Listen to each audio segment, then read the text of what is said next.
sair de solteira hoje, quer ver? Alô?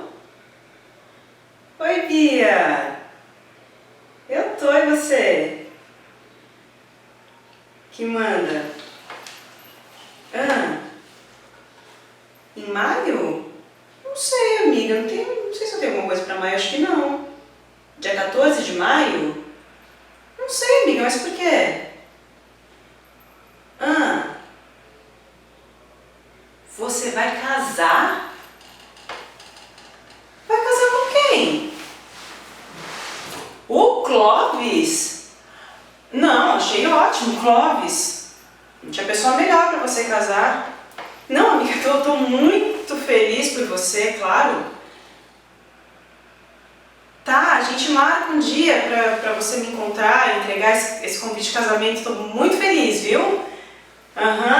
Muito. Tá, um beijo, fica com Deus. A Bia vai casar?